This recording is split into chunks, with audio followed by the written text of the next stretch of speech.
بسم اللہ الرحمن الرحیم۔ ایک دفعہ حضرت علی رضی اللہ تعالیٰ عنہ رسول اللہ صلی اللہ علیہ وآلہ وسلم کی خدمت میں پیش ہونے جا رہے تھے کہ راستے میں ان کی نظر ایک شخص پر پڑی جو مسلسل روئے جا رہا تھا۔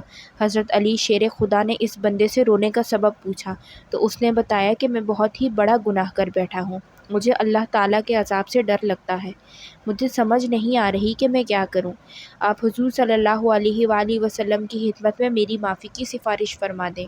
حضرت علی اس شخص کو ساتھ لے کر حضرت محمد صلی اللہ علیہ وآلہ وسلم کی بارگاہ رسالت میں پیش ہوئے۔ جب حضرت علی رضی اللہ تعالیٰ عنہ حضور اقدس صلی اللہ علیہ وآلہ وسلم کے سامنے گئے تو حضرت علی زار و کتار رو رہے تھے۔ حضور صلی اللہ علیہ وآلہ وسلم نے دریافت فرمایا، اے علی، آپ کیوں رو رہے ہو؟ حضرت علی شیر خدا نے فرمایا کہ اے اللہ کے نبی، میں آپ کے پاس آ ہی رہا تھا کہ راستے میں ایک شخص کو بہت ہی زیادہ روتے ہوئے دیکھا تو اس کی حالت دیکھ کر مجھے بھی رونا آ گیا۔ حضرت محمد نے پوچھا، وہ شخص کہاں ہے؟ آپ رضی اللہ تعالیٰ عنہ نے عرض کیا، یا رسول اللہ صلی اللہ علیہ وآلہ وسلم، وہ شخص باہر کھڑا ہے۔ حضور نے فرمایا، اس شخص کو اندر آنے کی اجازت دو۔ تو وہ بندہ آپ علیہ السلام کے سامنے پیش ہو کر اتنا رویا کہ رسول اللہ نے اس بندے سے پوچھا، اے نوجوان، کیا ہوا ہے؟ تم اتنا کیوں رو رہے ہو؟ اس نے جواب دیا، یا رسول اللہ، مجھ سے بہت ہی بڑا گناہ ہو گیا ہے۔ حضرت محمد صلی اللہ علیہ وآلہ وسلم نے فرمایا، مجھے بتاؤ کہ تیرا گناہ بڑا ہے کہ اللہ کی رحمت بڑی ہے؟ اس بندے نے عرض کی، یا رسول اللہ، میرا گناہ بڑا ہے۔ پھر آپ صلی اللہ علیہ وآلہ وسلم نے فرمایا کہ تیرا گناہ بڑا ہے کہ خدا کی قدرت بڑی ہے؟ اس نے عرض کی، یا رسول اللہ، میرا گناہ بڑا ہے۔ حضرت محمد نے فرمایا کہ تو نے شرک کا ارتکاب کیا ہے۔ بندے نے عرض کی، یا رسول اللہ، میں نے شرک کا ارتکاب نہیں کیا۔ حضور نے فرمایا، کیا تو نے کسی بندے کو قتل کیا ہے؟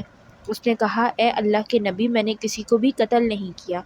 حضور صلی اللہ علیہ وآلہ وسلم نے فرمایا، پھر تو نے کون سا ایسا گناہ کیا ہے جس کی وجہ سے تم اتنا زیادہ رو رہے ہو؟ پھر اس شخص نے اپنا سارا قصہ سنایا۔ اس نے کہا، یا رسول اللہ، میں کئی سالوں سے کفن چوری کر رہا ہوں۔ میں مردوں کے کفن چوری کر کے ان کو فروخت کیا کرتا تھا، اس سے جو آمدنی ہوتی تھی اس سے اپنا پیٹ پالتا تھا۔ کہنے لگا، کچھ دن پہلے ایک لڑکی دفن کی گئی، میں نے اپنی عادت کے مطابق اس کا کفن اتارا اور وہاں سے جانے لگا تو مجھ پر شیطان غالب آ گیا، اس نے میری نیت بدل دی، میں نے اس لڑکی کے ساتھ زنا کیا۔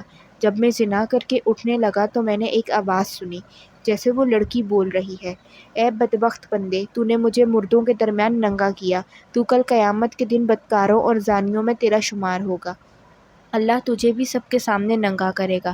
وہ شخص کہنے لگا، اس لڑکی کی آواز کا مجھ پہ ایسا اثر ہوا کہ مجھے اب اپنے آپ پر اللہ تعالیٰ کا غضب محسوس ہوتا ہے، میں خدا کی پکڑ میں ہوں۔ جب رسول اللہ نے اس شخص کا سارا قصہ سنا تو حضور صلی اللہ علیہ وآلہ وسلم کی بھی آنکھیں نم ہو گئیں۔ حضرت محمد نے فرمایا، تو نے واقعی بہت بڑا گناہ کیا ہے۔ حضور کریم نے کی زبان مبارک سے یہ الفاظ نکلے، یہ بہت ہی بڑا گناہ ہے، تو وہ شخص روتا ہوا باہر نکل گیا۔ اس نے سوچا کہ رسول اللہ اس وقت بہت ہی ناراض ہیں، ایسا نہ ہو کہ آپ کی زبان مبارک سے کوئی ایسی بات نکل جائے جو میری بربادی کا مزید سبب بن جائے۔ وہاں سے نکل کر وہ شخص جنگل اور پہاڑوں کی طرف چلا گیا۔ وہ شخص کئی روز اللہ کی عبادت میں مشغول رہا اور اللہ سے رو رو کر اپنے گناہوں کی معافی مانگتا رہا۔ اس کو ہر وقت وہ آواز سنائی دیتی تھی، وہ ہر وقت اللہ تعالیٰ سے دعائیں مانگتا رہتا۔ جب وہ شخص کئی روز معافی مانگتا رہا تو اللہ نے اس بندے کی توبہ قبول فرمائی۔ اللہ تعالیٰ کے حکم سے حضرت جبرائیل علیہ السلام حضور صلی اللہ علیہ وآلہ وسلم کے پاس تشریف لائے اور سلام پیش کیا۔ حضرت جبرائیل علیہ السلام نے فرمایا، اے اللہ کے رسول، اللہ نے فرمایا ہے کہ مخلوق کو پیدا کرنے والا، رزق دینے والا اور اپنی مخلوق کو معاف کرنے والا بھی میں ہی ہوں۔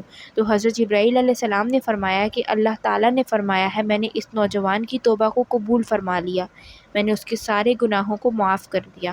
پھر اللہ کے رسول اللہ صلی اللہ علیہ وآلہ وسلم نے ایک شخص کو اس کے پاس بھیجا، اس شخص کے پاس جا کے اس کو بتاؤ کہ اللہ نے تیری توبہ قبول کر لی ہے اور تیرے گناہوں کو معاف کر لیا ہے۔